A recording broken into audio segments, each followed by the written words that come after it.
You done now.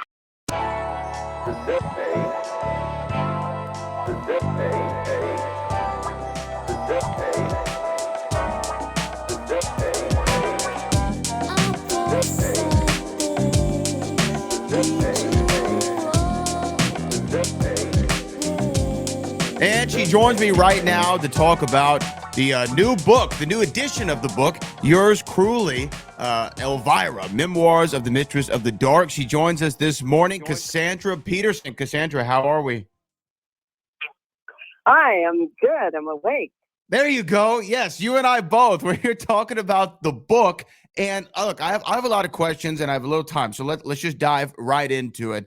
You released this book, I believe, last year, but this is a new updated version of it. Now, I actually did something similar. In 2020, I released my first book. In 2021, I had a paperback version with more stuff in there. For me, when the book came out, I said, man, there was a lot more I wanted to say. So the publisher was grateful enough to let me do it. What was the reasoning for you? Why'd you feel like you wanted to come out with this paperback?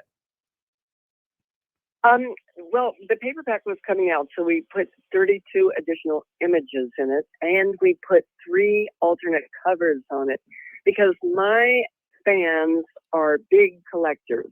They love to collect stuff. I mean, the horror genre people are really, really into that. So we wanted to bring out an edition that wasn't the same as the first one, which, by the way, was a New York Times bestseller. Look at that. Look at that. Congratulations. Yeah.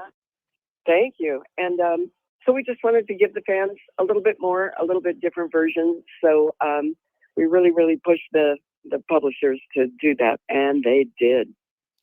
The book really shows a new side, or not even a new side of you, but shows you, Cassandra Peterson. We've known you for so long as Elvira. What was it like being able to tell your story and kind of come out kind of as a public persona as Cassandra Peterson in this book? Well, I had been wanting to do a book for like years and years and years. And every time I would tell somebody about my life before Elvira, which was pretty exciting. And, you know, once I got to be Elvira, things calmed down. But every time I tell somebody about my life, they'd say, you have to write a book. So over the years, I would write down little stories that I thought of and that came to mind that were pretty wacky.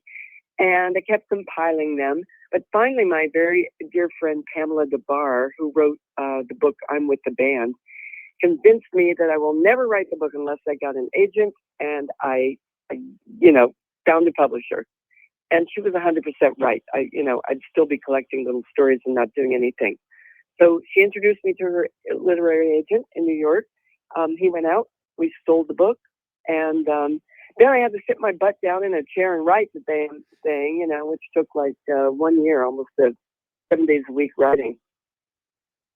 Yeah, writing a book is definitely not the most fun thing in the world, but when you finish it, but let me ask you, because I was similar to this, although my story wasn't my book wasn't about me, it was more about something else, but yours is about you. But even when I finished mine, it was about to put it out there. I'm like, oh my God, are people actually going to have to read this now? What are they going to think of it? You kind of have that anxiety, I guess, a little bit over it. Did you have that putting out a book about you that was so personal? Were you worried of like, maybe someone's going to take this the wrong way, or maybe people aren't going to really understand what I'm trying to do here? Oh yeah, absolutely. I was so worried about it. I had moments where I was just thinking I shouldn't do this, and it did change things with my life. I had some fans who weren't happy. In the book I talk about my relationship that I'm in now with a woman, and have been for 20 years. I was afraid that it would change the way people think about the brand. I'm not worried about me personally, but I own a brand, and that brand is Elvira. And that brand is associated with a very popular holiday, Halloween, of course. Mm-hmm. And I was really afraid of how getting my personal life out there in the public would affect the brand. And that's one of the reasons I never talked about my relationship. In fact, when I was married for 25 years to a man and had a child, I didn't talk about that relationship because I don't think anybody wants to think about Elvira being at home changing diapers or anything, or married. It really kind of, wasn't great for the brand. So I really hid my personal life until I felt like I am established enough, the character's established enough, I have enough money to live on. I don't have to worry about that anymore. Did you face any as you put it, backlash or damage to the brand? Because I feel like 2022 we're pretty open about everything, and we're very more accepting people, I think, than we were in previous years. Did you find any damage to your brand coming out about your relationship? Yeah, you'd think we're more accepting, huh? I mean, and I know we are, but still, there are people out there who were very unhappy about it. The first day on my social media, I lost 11,000 followers, but I am happy to say the second day I gained 60,000 new followers. So, you know, it was good. I'm glad I did it. I have not gotten any backlash regarding the brand. So, I'm very fortunate, and it feels good to have, you know, not have hiding secrets. That doesn't feel good.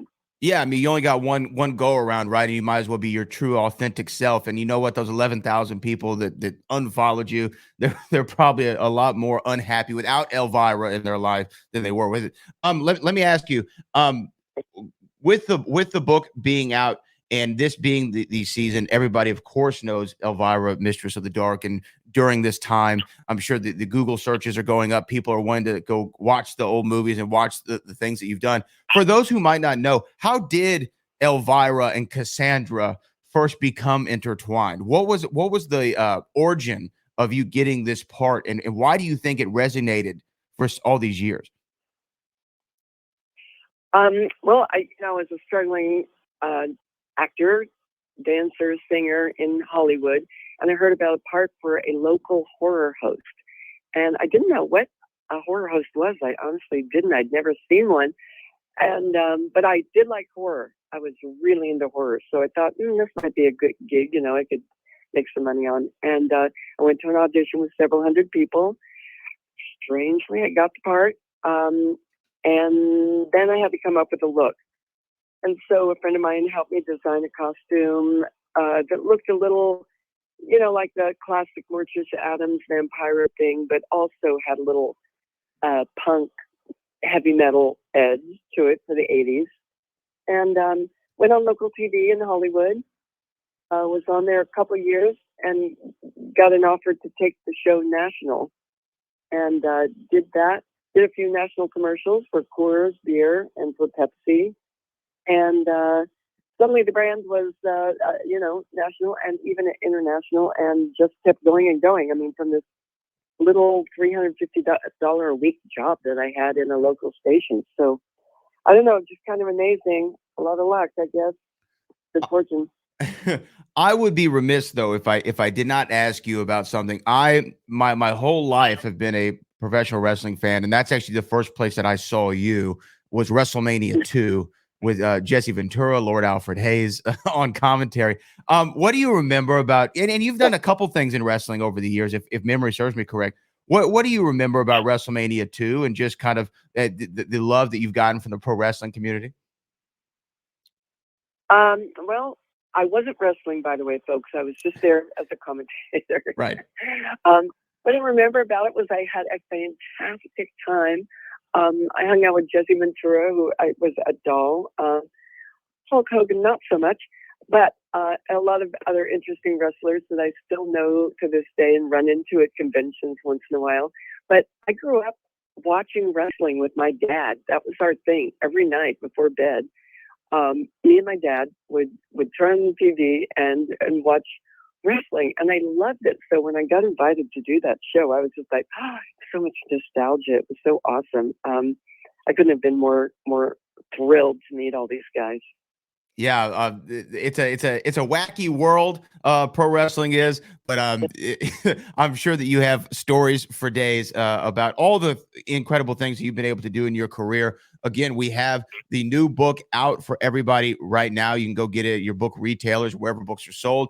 Again, it is yours truly, Elvira, Memoirs of the Mistress of the Dark. Cassandra Peterson, thank you so much for joining us. And any special plans for Halloween that we should know about? What is Elvira and Cassandra? What are y'all doing for Halloween? I have several television appearances this month that are popping up. one with Joe Bob Briggs from the Drive-In movie that just came out. And I'm doing all kinds of new merchandising, licensing, a brand new action figure out by NECA, and doing appearances all over the country, unfortunately, mostly on Zoom still because of the pandemic, but just really, really busy, like today. Interviews from this morning until later tonight. So that's pretty much where I'm at with this Halloween. All right. Well, Cassandra Peterson, is a treat to talk to you this morning. Congratulations on the book and all your success, and hopefully we get to talk again soon. Yeah, I hope so. Thank you so much, and have a happy Halloween.